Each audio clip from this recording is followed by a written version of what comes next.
Hello, Susie Carr.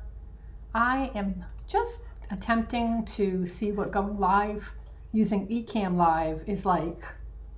And specifically, I want to test out the comments section. So I've got to catch my bearings here. So if you are here and you are watching this by chance, don't mind me. Okay, I see nobody's there, so that's good. All right, overlay.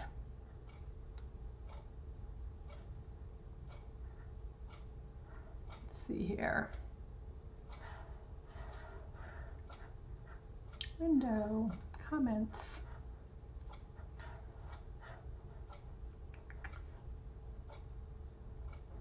Comments, here we go. All right, so here I am. I'm looking at this functionality and I really like it. So right now I use ecamm live for recording, doing pre-recorded shows, and then I bring it into my editor afterwards and make it look pretty, and then I upload it. So I've been using this for a show that I do with my co-host and mentor, academic advisor, Chuck Hodel, Dr. Chuck Hodel from UMBC. And we have a show called Instructional Design from the Ground Up here on YouTube. So if you happen to be catching this show here right now and want to support that and see how we do it, that would be great. Go there and subscribe, and you'll be able to see that. So the reason I'm doing this here is because I want to be able to get this practice round done today, because I am going live for the first time with Chuck tomorrow in our group, and I want to make sure I know what I'm doing, and I want to make sure I know where to find everything. Okay, so it seems like it's pretty straightforward, to be honest with you. I don't see anything major, so that's good. If you are catching this on the replay, I apologize if I'm kind of all over the board and I don't really have a plan here, other than I just wanted to come on here and see what this was like. It's very simple. So yay, that's good. But while I'm here, I might as well talk to you a little bit about what I've been up to. As many of you may or may not know, I have not been writing this year. And 2020 was a tough year for us all, and I just decided to just start to pursue different avenues with my writing career. And that is, I write a lot of blogs on curveswelcome.com, and they're all about health and fitness and wellness, mental wellness. So go check those out if you have a chance, curveswelcome.com. And I also have been working with my fellow authors, and I've been helping them out by producing some author spotlight videos. That's something new that I started this year, and I'm really excited about it because I love the world of women loving women fiction, and I love to be able to support my fellow writers because they're writing some amazing things out there right now. And this is my way of being able to support that and to enjoy being immersed in that world still of literature. And I am really enjoying that. I just produced one for Casey Luck. I produced one for Ann Roberts. I have an upcoming one I'll be producing for Brenda L. Murphy.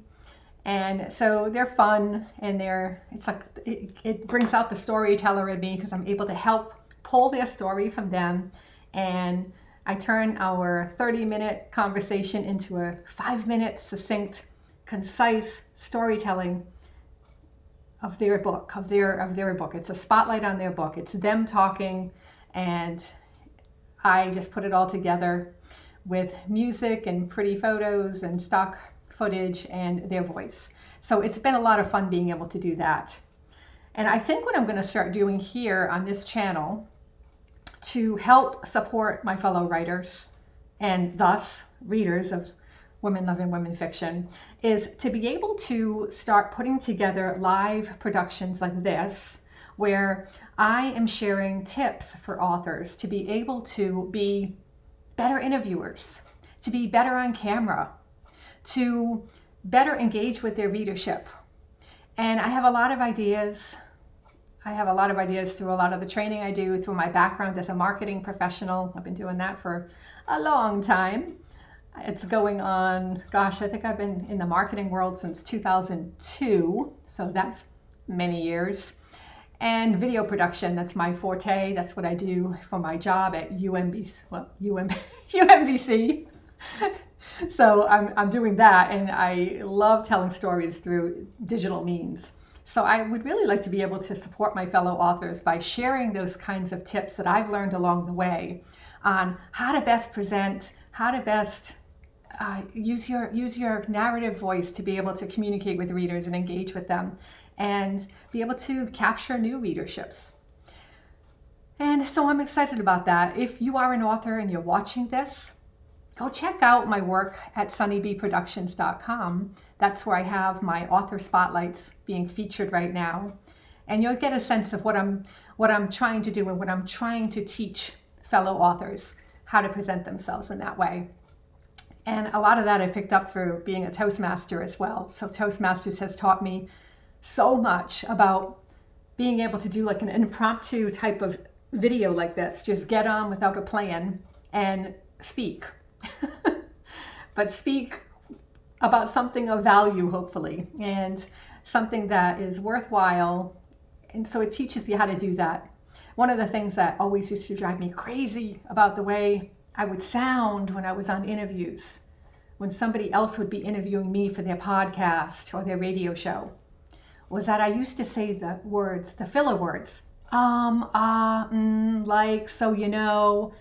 And one of the biggest ones that I've gotten over is starting every single sentence with, so. I notice a lot of people do that. I interview a ton of people in my full-time job at UMBC. And most people start the sentence with, so. It's a crutch word. And I've learned how to get rid of those through Toastmasters, thank God. But now I've discovered a new crutch word. I say the word now every time I start a sentence. So I got rid of so, but now I've created a new crutch, now. And I've started listening to myself. I've discovered this because I listen to myself. I edit my productions that I do for Instructional Design from the Ground Up show. And it seems like every time I ask Chuck a question, I start with, now. I will be working on this. I am a work in progress, as all of us are, and that's the exciting part about being out there in the creative world, being front and center like this, is that knowing that we're all part of this whole work in progress thing, that nobody's perfect, and if we wait until we are perfect to start any journey, be it a writing journey, be it presenting as a writer, we're never going to do it. You're just going to sit in the side of the room, the corner of the room, and watch other people do that and think, oh, I wish I would have done that. Stop wishing, stop being a spectator, and just get out there and do it. That's it. So I am going to start doing these videos. I'm going to try to do them once a week. Short little videos like this, less than 10 minutes long. Just adding some tips of what I've learned along the way in terms of my film producing career and how that can translate into helping you as authors be able to present yourself when that opportunity arises in a more engaging way. Thanks for tuning in, and I did not see any comments because I didn't see any views, but no surprise. I did not advertise that I was going to be doing this. I literally thought about this 8 minutes and 54 seconds ago. Maybe I'll go live and see what I can figure out. Okay, well, I like ecamm Live. It seems to be working fine for me, and I am excited to use it further. Bye, everyone.